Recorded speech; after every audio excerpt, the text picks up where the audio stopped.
Well, so have always been interested in real estate, and it's been. I've had co-workers I worked with that own houses and rented them, and there's been different people that I've talked to about it, and it's like, when you talk single family houses, they would always tell me it's not worth the hassle or headaches when you can get the same return in the stock market. So I stayed away from single family houses just for that reason. We thought about it a couple times and just have always backed away from it. And then bought some farmland and found out you cannot make money renting farmland. You need to be farming the farmland. Yeah. So then the opportunity, when you approached me about this opportunity, we really started looking at it. And, of course, not real sure how it's all going to work, a little bit hesitant at the beginning, so we dipped in with the minimum. And the results have been outstanding. So I would say it gave me the opportunity, you approaching me, it gave me the opportunity to invest in multifamily. It's been beneficial for our tax returns, being able to pull the expenses ahead like they did. And now with the new depreciation rules, I think it's for the next 4 or 5 years. Bonus depreciation. Yep. So tax-wise, but yet we're still collecting the income, so we're collecting income and not paying any tax on that income because of the bonus depreciation. Right. Yeah. And so it's been a huge plus for us.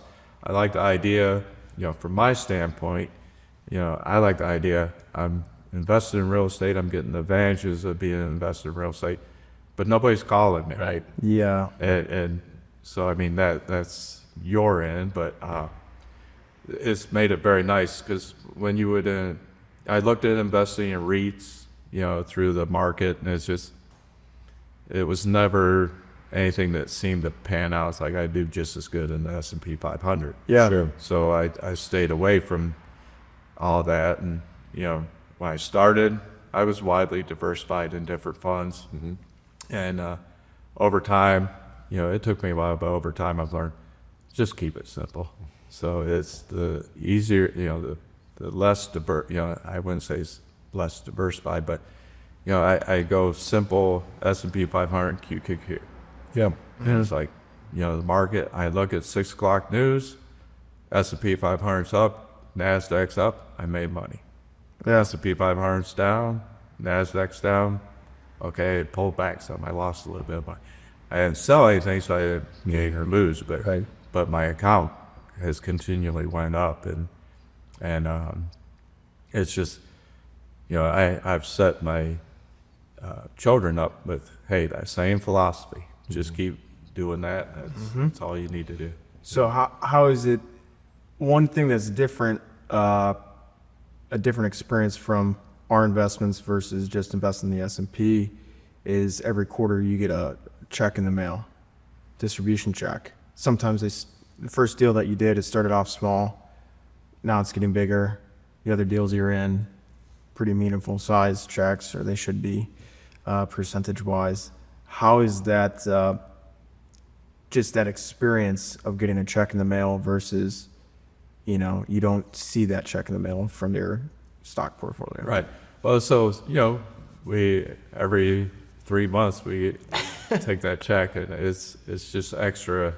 For us right now, it's sort of like extra mad money. Yeah. But when we did our taxes last year, it was unbelievable, the advantage we had. So, receiving the income, like I said, we're receiving the income. We're not having to pay taxes on it with the way that depreciation is. And we don't get any phone calls. Right. So it couldn't be a better of a situation for us. It's the real estate value will go up. Yeah. And eventually, we're looking at if it sells, the profit we should gain on the sale would be substantial. But I also look at with the, they used to have the IRA stretch, Right. where you could stretch it out over your lifetime. Now that's gone. It doesn't matter whether it's pre-tax or Roth. it's a 10-year time period you have to empty out. So I also look at these as being a way to potentially provide income to my heirs. Could be for their lifetime. There is Yeah. no restrictions on when it has to come out. Right. So Yeah, that is, we've touched on a lot of really good points. I mean, I can verify coming from before we started Rust Belt Capital, coming from the single family, rentals and that pain that it really is, because it's negligibly worthwhile, right? As you noted, versus S&P or whatever, the stock market you're investing in, excuse me. But, so I really like that, because that's what we want to do. We want to alleviate people from feeling like they have to, the first thing we do is go buy a rental house and then just realize what a pain that is. But the other piece that really touched on that I think is kind of an undersold story at the moment is the change with the required minimum distributions going from when a Roth doesn't matter as much for your IRA because you can take it out 10 years, not taxable, no problem. But those traditional retirement accounts now going from, usually when a child inherits, they've got at least a 30-year life expectancy based on the IRS tables, so really you can stretch those out. Now you compress that to 10. If you've got a significant amount, a little bit of peanuts in there, it doesn't matter as much, but you're going to bump those kids. And what I always tell my clients is look, if you have a large retirement account, those kids are going to pay tax on that. Right. For tax efficiency purposes, generally those kids in their prime working years are going to have a higher tax rate than mom or dad who are retired and have more passive income. So really tax efficiencies, it makes sense to spend that money. Mom and dad pay the tax on it first, as opposed to that going to the kids, because you get a step up in basis on your Rust Belt Capital investment. Right. You know what I mean? You don't get a step up in basis. It's something that hasn't been taxed at all. Someone's paying the tax on that. right. So it's starting to come out. It's only been a couple of years since that went into effect, starting to get a feel for it. But I think a lot of people are not wise to that really tax issue that's looming. Yeah.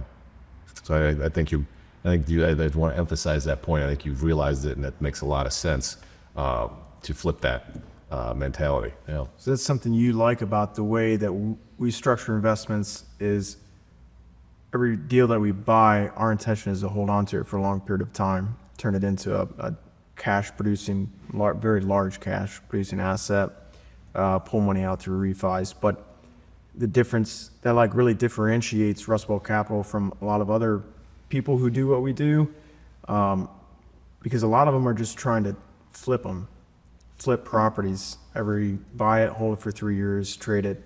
And yeah, you can make a lot of fast cash maybe doing that, depending on where the market's at. I don't know if right now is a great time to do that.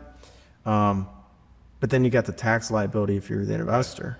Right. And then you've got the reinvestment risk if you're the investor. I had one good deal. If I do 2 good deals and then the third one goes to zero, where am I at? I just lost all this time. Right. But if I have one good deal and I hold on to it, the longer we hold on to it, the more the risk goes down. So that's something different. Yeah. And I don't know if you thought about that, or if that's something that really made your decision easier when you were looking at our deal is, hey, this is a long-term investment versus a short-term investment. Yeah, I mean, well, that's the thing I look at is something that I plan to pass on to my heirs. Yeah.